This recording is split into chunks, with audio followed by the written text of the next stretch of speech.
To studio 6. இது கூலா கொஞ்சம் சினிமா. எப்பவுமே நம்ம ஸ்டுடியோ 6ல ஆரம்பமே ரொம்ப அட்டகாசமா இருக்கும். ஆனா இந்த வாரம் பாத்தீங்கன்னா தமிழ் சினிமா உலகத்திற்கு ஈடு செய்ய முடியாத ஒரு இழப்பை கொடுத்த வாரம். சில மரண செய்திகள் நமக்கு வெறும் செய்திகள் தான். ஆனா சில மரண செய்திகள் நம்மளை நிலைக்குலைய செய்யும். அந்த மாதிரி தமிழகத்தோட இதயத்தையே கலங்க வைத்தது பாடகர் பி.பி. ஸ்ரீனிவாஸ் அவர்களுடைய மறைவு. 1970களில் வந்த பாடல் காலங்களில் அவள் வசந்தம். காலம் தாண்டி இந்த பாடலை உச்சரிக்காத உதடுகள் இருக்கவே முடியாது. பி.பி. ஸ்ரீனிவாஸ் அவர்களுடைய சின்ன வயசுல நடந்த ஒரு சுவாரஸ்யமான சம்பவம். அவர் ரொம்ப சின்ன பையனா இருக்கும் பொழுது அவங்க அப்பா அவரை ஒரு ஜோசியர்கிட்ட கூட்டிக்கிட்டு போய், என் பையன் ரொம்ப நல்லா பாடுறான், பின்னால பெரிய பாடகரா சினிமால வருவானா அப்படின்னு கேட்டிருக்காரு. அப்ப அந்த ஜோசியர் அதற்கெல்லாம் வாய்ப்பே இல்லைங்க அப்படின்னு சொல்லிட்டு இருக்காங்க. ஆனா அதுக்கு அப்புறம் பாடகர் பி.பி. ஸ்ரீனிவாஸ் அவர்கள் நான் கண்டிப்பா பெரிய பாடகர் ஆவேன் அப்படின்னு சொல்லி சென்னைக்கு வந்து பல முயற்சிகள் செய்து பல கஷ்டங்களை தாண்டி அதுக்கு அப்புறம் பெரிய பாடகர் ஆனது நம்ம எல்லாருக்குமே தெரிஞ்ச விஷயம். ரோஜா மலரே ராஜகுமாரி, ஆசை கிளியே அழகிய ராணி, அருகில் வரலாமா,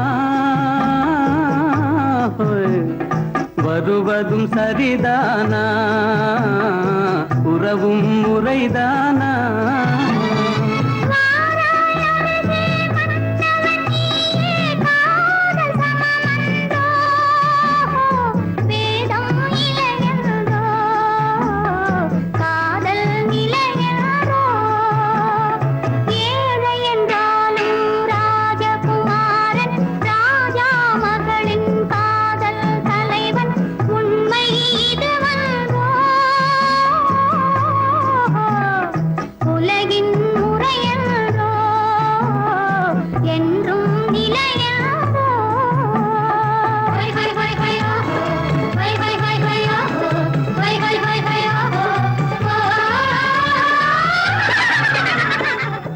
ஆயிரத்தி 1930 ஆந்திர மாநிலம் காக்கிநாடா அருகிலுள்ள கொல்லப்பூரில் பிறந்த பிரதிவாதி பயங்கரம் ஸ்ரீனிவாஸ் 8 மொழிகளில் 3000த்திற்கும் மேற்பட்ட பாடல்கள் பாடிய அசுர சாதனைக்கு சொந்தக்காரர்.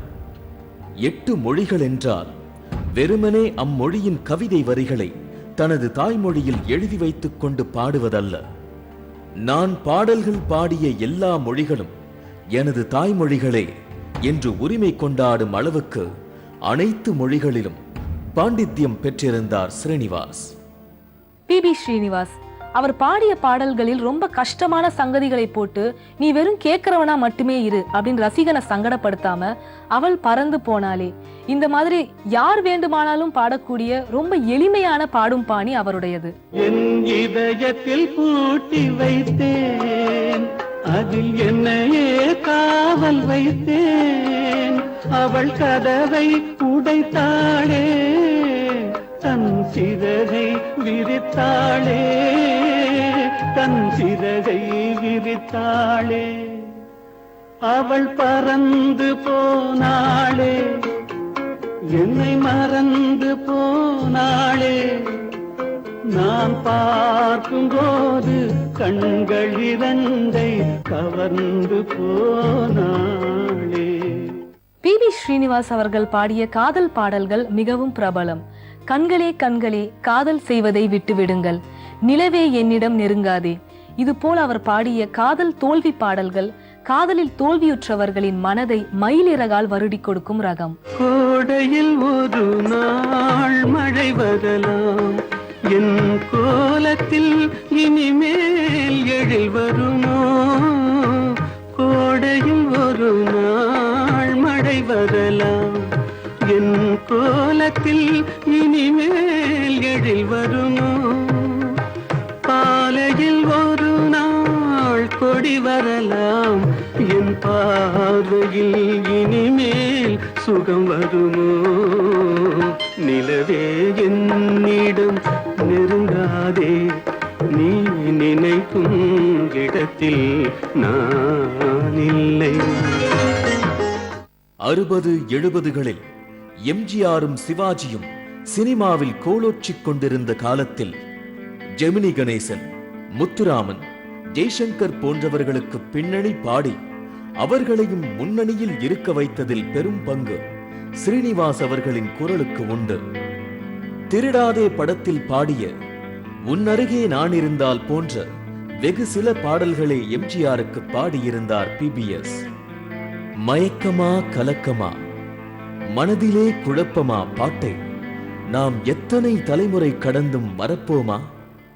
வாழ்க்கை என்றால் 1000 இருக்கும், வாசல் தோறும் வேதனை இருக்கும்.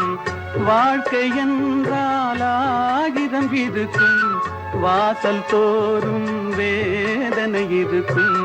வந்த துன்பம் எதுவென்றாலும் வாடி நின்றால் ஓடுவதில்லை, வாடி நின்றால் ஓடுவதில்லை. எதையும் தாங்கும் இதயம் இருந்தால் இறுதி வரைக்கும் அமைதி இருக்கும். மயக்கமா கலக்கமா, மனதிலே குழப்பமா, வாழ்க்கையில் நடுக்கமா. சென்னையில் உள்ள டிரைவ்-இன் ஹோட்டல் மூடப்பட்ட பொழுது நொறுங்கிய இதயங்களில் அவரும் ஒருவர். ஏனென்றால் அவருடைய கடைசி நாட்களில் அங்கு அமர்ந்து கொண்டு கவிதைகள் எழுதி கொண்டும் தன்னுடன் பேச வரும் ரசிகர்களிடம் தன் அனுபவங்களை பகிர்ந்து கொண்டும் சின்ன சின்ன கண்ணிலே வண்ண வண்ண ஓவியம் இது போன்ற பாடல்களை முணுமுணுத்து கொண்டும் கழித்து வந்தார். மனைவி, 4 மகன்கள், ஒரு மகள், அவர்களது வாரிசுகளுடன் பெருவாழ்வு வாழ்ந்த பிபிஎஸ் தனது 83வது வயதில் நம்மை விட்டு விடைபெற்றுக் கொண்டார். மனிதர்களாகிய நம்மால் எரிக்க முடிந்தது அவரது உடலை மட்டும்தான். எந்த நெருப்பால் எரிக்க முடியும் அவரது குரலை? நினைப்பதெல்லாம் நடந்துவிட்டால் தெய்வம் ஏதுமில்லை, நடந்ததையே நினைத்திருந்தால் அமைதி என்றுமில்லை. எப்பவுமே நம்ம ஸ்டுடியோ 6 சண்டே சாயங்காலம் கொஞ்சம் சோர்வா இருக்கிறவங்களை லைட்டா அப்படி தட்டி எழுப்புறதுல நல்லா பண்ணும் அப்படின்னு நம்புவோம். அந்த வகையில இன்னைக்கு நிறைய மலரும் நினைவுகள் எல்லாம் பார்த்தாச்சு. ஆனா அடுத்து நம்ம கூட பேசுறதுக்காக ஒரு 6 அடி ஆணழகன் வராரு. Let's welcome actor Aadhi to studio 6.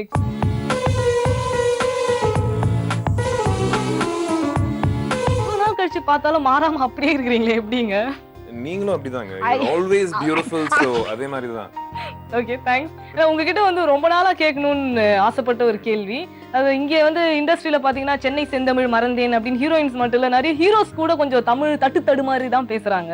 ஆனா நீங்க வந்து சுந்தர தெலுங்கு தேசத்துல இருந்து வந்து இவ்வளவு அழகா எப்படி தமிழ் பேசுறீங்க? தெலுங்கு தேசத்துல இருந்து வந்தது எங்க தாத்தா அந்த காலத்துலயே வந்துட்டோம் இங்க. சோ நான் பிறந்தது வளர்ந்தது எல்லாமே தசரதபுரம், சாலிகிராமம் இந்த ஏரியா தான். சோ பேசிக்கலி என்னோட ஃப்ரெண்ட்ஸ் அண்ட் அவங்களோட பேசுறது எல்லாமே தமிழ் தாங்க. So I don't have a problem with Tamil. And ஆதி அப்படின்னு சொன்னாலே உங்க ரசிகர்கள்லாம் ஃபர்ஸ்ட் வந்து அதாவது கேர்ள்ஸ் பாய்ஸ் யாரா இருந்தாலும் அடி ஆத்தி வாட் அ பாடி அப்படின்னு தான் சொல்றாங்க. நிஜமா உண்மையா? சோ உங்களுடைய அந்த பிசிக் எப்படி நீங்க மெயின்டைன் பண்றீங்க? ஜிம் பாடி God's giftங்க. அப்ப நீங்க எதுவும் சத்தியமா சொல்றேன், you know, I don't really try hard. Aravan படத்துக்காக ஆமாங்க, அரவான் படத்துக்காக I really built my body because அந்த கேரக்டருக்கு நமக்கு தேவை. மத்த எந்த படத்துக்கும் I didn't actually build so much.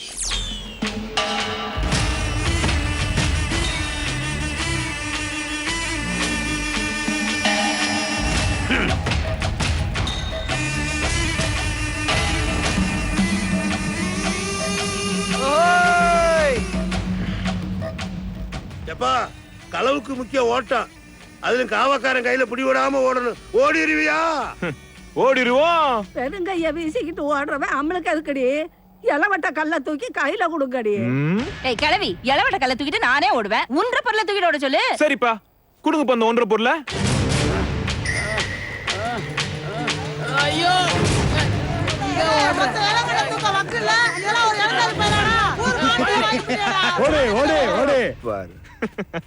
ஏண்டா உங்க ஊர்ல ஒண்ணு மாதிரி எறும்பு மாடுலாம் ஒண்ணு இல்லையாடா? இறி மாப்ள, உன்னை இன்னைக்கு வச்ச மாய்க்கு அனுப்புறோம். போடா போடா, பல பட்டிய பாத்துறீங்கடா நாங்க. போ போ, பவுச பாக்க தாண்டி போறோம்.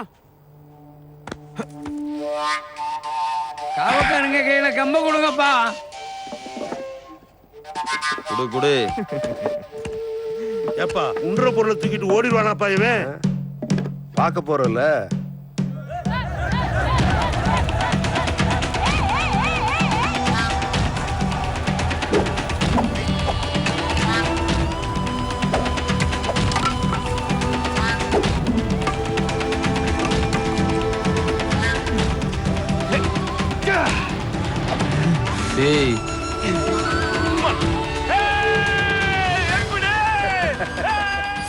சூப்பர் ஸ்டாரோட நடிச்சிட்டு இருக்கீங்க. ஐ மீன் ஃபுல்லா நீங்க சொல்ல முடியாது, பட் அட்லீஸ்ட் உங்க கேரக்டர் என்னன்னு சின்னதா ஏதாவது சொல்ல முடியுமா? கேரக்டர் ரொம்ப சின்னது, இதுக்கப்புறம் சின்னதா என்ன சொல்ல முடியும்? என்ன என்ன அப்படிலாம் கேட்டாலும் சொல்ல முடியாது, அது சான்ஸே இல்லை. பிகாஸ் எனக்கும் ஐ மீன் உங்களுக்கு எவ்வளவு எந்த அளவுக்கு எக்ஸ்பெக்டேஷன் இருக்கோ எனக்கும் அந்த அளவுக்கு எக்ஸ்பெக்டேஷன் இருக்கு. இந்த படம் சீக்கிரம் வரணும், யூனோ அந்த மோஷன் கேப்சர்ன்ற ஒரு புது டெக்னாலஜியை பார்க்கணும், அதுவும் நம்ம தலைவர் அதில் பார்க்கணும் அப்படின்ட்டு. So I can talk about that ரோலை பற்றி கண்டிப்பாக பேச முடியாது. But experience working with Rajini sir, அதை பற்றி நான் இன்னொரு 10, 15, 20 வருஷத்துக்கு எனக்கு எந்த இன்டர்வியூ போனாலும் நான் அதை பற்றி பேசிக்கிட்டே இருக்கலாம். அந்த அளவுக்கு யூனோ அவரோட ஒர்க் பண்ணதில் I got that experience.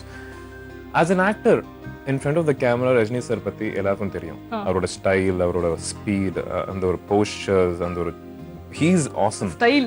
Exactly, ஒரு டிஃப்ரெண்ட் ஸ்டைல். ஜப்பான்லயும் அவருக்கு ஃபேன்ஸ் இருக்காங்கன்னா it's like he is unique. But off screen as ஒரு நார்மல் ஹியூமன் பீயிங் மாதிரி அவரை பார்த்தீங்கன்னா he is a very very nice gentleman. நிறைய பேருக்கு தெரியும் அவர் ரொம்ப நல்ல மனிதர்ன்ட்டு. ரொம்ப எளிமை, ஹம்பிள். அவர் வந்து எந்த அளவுக்குன்னா நான் மத்தியானம் செட்ல சாப்பிட்ட விஷயம் கேட்பாரு. வந்து சாப்பிட்டியா, is everything okay, are you feeling comfortable அப்படின்ட்டு. அதை கேட்க வேண்டிய அவசியமே இல்லைங்க. இது தவிர்த்து உங்களோட ஆக்டிங்லாம் பார்த்துட்டு ஏதாவது சொன்னார், என்ன ரியாக்ஷன் கொடுத்தாரு? நான் பெரிய அப்படியே ஆல்பச்சினோ ஆக்டிங்கை பார்த்து அவர் சொல்ல போறாரு, ஏங்க அப்படி கலாய்க்கிறீங்க அப்படிலாம் ஒன்றும் சொல்ல. பட் ஒரு விஷயம், I was very nervous Kochadaiiyaan shooting போனப்ப. ரஜினி சார் இந்த பக்கம், தீபிகா படுகோன் இந்த பக்கம், ஜாக்கி ஷெராஃப், இவ்வளோ பெரிய ஆக்டர்ஸ் நடுவில் நான் என்னோட 4வது படமா 5வது படமா பண்ணிட்டு இருக்கேன். ஸோ ரொம்ப ரொம்ப கான்ஷியஸாக இருந்தாங்க. உண்மை அதுதான். அந்த டைமில் வந்து ரஜினி சாரோட அந்த ஒரு சப்போர்ட், கமான் வா அப்படின்னு சொல்லி உள்ள, is like he took me like another experienced artist, வா லெட்ஸ் டூ இட்னு சொல்லிட்டு ஒரு சப்போர்ட்டிவாக இருந்து எனக்கு ஒரு ஷோல்டர் கொடுத்து he made me feel like நான் எங்கள் வீட்டில் ஏதோ ஷூட்டிங் பண்ணுற மாதிரி ஒரு ஆம்பியன்ஸை கிரியேட் பண்ணாரு. அகெயின் அது அவரால் மட்டும்தான் முடியும். So that made me feel so comfortable and that made me feel so confident to perform in front of so many people. இதுக்கு முன்னால நீங்க நடிச்ச படங்கள் ஏதாவது பார்த்துட்டு அதை பத்தி ஏதாவது சொன்னாரா? ஈரம் பார்த்திருந்தாரு அவரு. ஈரம் ப்ரிவ்யூ பார்த்திருந்தாரு. அப்பயே வந்து சங்கர் சார் கிட்ட சொன்னாரு. நான் இல்லை, அப்போ நான் இருந்தேன் ப்ரிவ்யூ ஷோ அப்போ, பட் நான் ஓடிட்டேன். அங்கே ரஜினி சார் கரெக்டாக படம் பார்த்துட்டு வெளியே வர டைமில் நான் கீழே கார் கிட்ட போயிட்டு நின்றுட்டு இருந்தேன். எனக்கு ஐ வாஸ் அகெயின் அவரோட பெரிய ஃபேனுங்க நான். ஸோ அவரை டைரெக்டாக போய் ஃபேஸ் பண்ண முடியாது என்னால். நிறைய பேர் வந்து ஃபேனுன்னா போயிட்டு பேசுவோம், ஃபோட்டோ எடுப்போம். ஆனால் எனக்கு வந்து அவரோட போய் பேசுறதுக்கும் ஃபோட்டோ எடுக்கிறதுக்கும் அந்த தைரியம் பத்தாது எனக்கு. எதுக்கு கோச்சடியான் ஷூட்டிங்லேயே ஷூட்டிங் முடிச்சுட்டு கடைசி நாள் வந்து அவரோட ஒரு ஃபோட்டோ எடுத்துக்கணும்னு சொல்லிட்டு எனக்கு ஆசை. போனேன், அவர் கேரவானுக்கு போனேன், உள்ளே கூப்பிட்டாரு. நானும் ரஜினி சாரும் ப்ரொடியூசரும் எல்லாரும் உட்காந்து பேசிகிட்டு இருந்தோம். பேசி முடிச்சுட்டு சரி சார் கிளம்புறேன், ஃப்ளைட்டு டைம் ஆயிடுச்சு அப்படின்ட்டு கிளம்புறேன். கேட்கணும்னு இருக்கு, ஆனால் முடியல. அவராக கூப்பிட்டாரு, அதை ஃபோட்டோ எடுக்கலாமா அப்படின்னு. அது லைக் சார் சார் சார் அதுக்கு தான் சார் வந்தேன், I want to take a picture with யூன்னு சொல்லிட்டு. So he call me. அவரே இப்படி he hold in my hands and he took a picture. உங்கள் ஃபோனில் எடுத்துக்கோங்க அப்படின்னாரு. அப்படியே என் ஃபோன் வந்து அவர் ப்ரொடியூசர் கையில் கொடுத்து ப்ரொடியூசர் ஒரு ஃபோட்டோ எடுக்க சொல்லி. So all these things is what makes a super star. It's not just acting மட்டும். எல்லாரும் ஆக்டிங் பண்ணுவாங்க, ஆக்டிங் மட்டும் இல்லை. how nice is he as a human being real life la, that is also அது கூட நல்லா ரிஃப்ளெக்ட் பண்ணும் super star status வாங்கி கொடுக்கறதுக்கு. So it was like a dream come true experience and a beautiful memorable experience which I'll remember for the rest of my life. கண்டிப்பா. நல்ல வேளை hand கெட்னது Handycam கெட்டாம போயிடலன்ற மாதிரி சருக்கு ஆகல. சூப்பரா ஒரு போட்டோ எடுத்திருக்காரு. ஆனா அடுத்து இப்போ நீங்க இந்த Maranthen Mannithen movie, very different movie. So இந்த ஸ்கிரிப்ட் நீங்க எப்படி சூஸ் பண்ணீங்க? ஃபர்ஸ்ட் இந்த டைரக்டர் வந்து எங்கிட்ட ஸ்கிரிப்ட் சொன்னப்ப நான் டைரக்டா ஆன் தி ஃபேஸ் இல்லங்க நான் பண்ண மாட்டேன் அப்படின்னு சொல்லிட்டேன். காரணம் என்னன்னு பாத்தீங்கன்னா ரொம்ப இன்ட்ரெஸ்டிங்கான ஸ்கிரிப்ட். சில கதைகள் வந்து நம்ம கேட்கும்போது ரொம்ப பிரம்மாண்டமா இருக்கும், ஆனா ஸ்கிரீன்ல வந்து கண்டிப்பா பண்ண முடியாது, அதெல்லாம் எப்படிங்க பண்ணுவாங்க அப்படின்னு சொல்லிட்டு நம்ம நினைப்போம். அந்த மாதிரி தான் ஒரு கதையும் கேட்கும்போது ஆன் ஸ்கிரீன்ல வந்து ப்ராக்டிக்கலா எந்த அளவுக்கு பண்ண முடியும் அப்படின்னு சொல்லிட்டு கண்டிப்பா எல்லா ஆக்டர்ஸும் யோசிப்பாங்க. அந்த விதத்தில் யோசிக்கும் போது கதையாக நல்லா இருந்துச்சு, பட் ப்ராக்டிகாலிட்டி ரொம்ப இந்த ஸ்கிரிப்டை ஹேண்டில் பண்ணது ரொம்ப கஷ்டம். அது ஒரு ஃபர்ஸ்ட் ஃபிலிம் டைரக்டருக்கு. ஸோ ஐ சார் இல்லை சார் என்ன பண்ண முடியாது, காரணம் இதுதான் அப்படின்னு சொல்லிட்டேன். அவர் ஒரு ஸ்கூல் ஸ்டூடெண்ட் மாதிரி ஒரு லேப்டாப் ஓப்பன் பண்ணிட்டு பண்ண முடியும் சார் அப்படின்னு சொல்லிட்டு ஒரு எக்ஸ்பிளனேஷன் ஆரம்பிச்சார். He explain for 45 minutes. அந்த எக்ஸ்பிளனேஷனுக்கு அப்புறம் ஓ இவ்வளோதானே, இது சின்ன மேட்டர் ஆச்சு. அந்த அளவுக்கு he made me think that it's a very small thing to shoot. மறைவினில் உன்னை மன அறைகளில் வைத்தே மகிழ்ந்திடுவேனே என் விழி உந்தன் வீடே பருந்திசை பார்த்து மனம் தினம் படும் பாடே எதிரில் நீ வந்தால் மணமலர்களின் காடே சந்தனமும் குங்குமமும் சங்கமித்து விட்டதே தள்ளி நின்ற நெஞ்சு ரெண்டு மூன்று தான் வா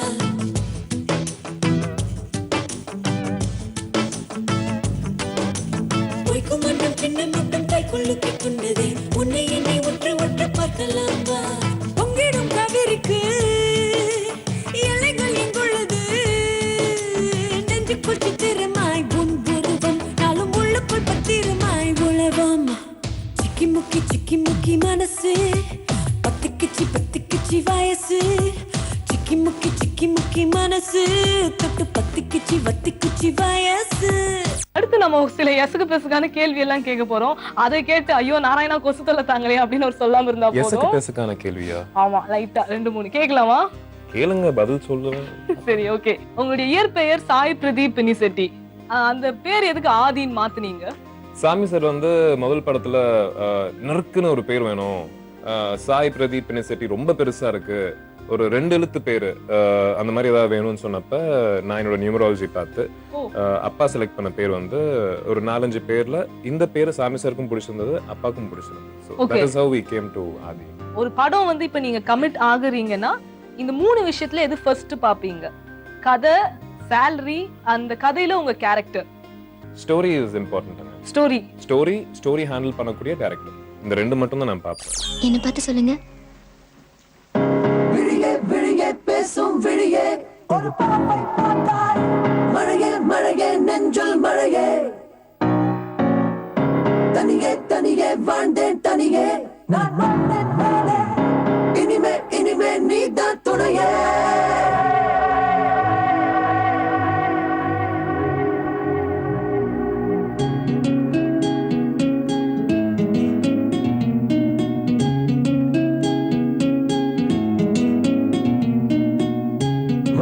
மழையே தூவும் மழையே இது காதல் தானா தனியே நனைந்தேன் மழையே மனமே தீயாய் கொதிக்கும் ஒரு காய்ச்சல் போல தவியாய் தவித்தேன் மழையே. நாங்க இந்த google.comல ரொம்ப கஷ்டப்பட்டு தேடி ஆராய்ச்சி அலசி அதுல வந்து ஒரு 10க்கும் மேற்பட்ட ஹீரோயின்ஸோட நீங்க பாசமா இருந்திருக்கீங்க அப்படின்னு இருந்தது. அதாவது கதையில அதுல நாங்க ஒரு 3 ஹீரோயின்ஸ் பேர் சொல்றோம். இவங்கள யார் டாப் அப்படின்னு நீங்க சொல்லணும். டாப்னா எதுல டாப்? பெர்ஃபார்மன்ஸ்லயா? ஓகே. பத்மபிரியா, பூர்ணா, டாப்ஸி. பெர்ஃபார்மன்ஸ்ல I think of course Padmapriya. Okay. of course Padmapriya. அப்பா பெரிய டைரக்டர், ஆனா இது வரைக்கும் ஏன் உங்களை வச்சு எந்த மூவியும் பண்ணல? ஏன் தெரியலங்க, எனக்கு நடிக்க தெரியாதுன்னு நினைச்சிட்டு இருக்கேன். ஃபைனல் கேள்வி உங்க ரசிகைகள் கேட்க சொன்னது, எப்போ கல்யாணம்? பிபிபி டும் டும் டும். இன்னொரு 10 years. எது 10 years? நீங்க எவ்வளவு ஷாக் ஆறீங்க?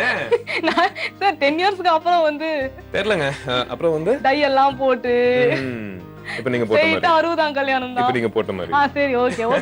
ஒத்துக்காரோம். கல்யாணம் of course வீட்ல கேட்டுட்டு இருக்காங்க. எனக்கும் வந்து I need success, கொஞ்சம் 2-3 படம் பண்ணிட்டு அதுக்கப்புறம் பண்ணிக்கிறேன்னு சொல்லியிருக்கேன் வீட்ல.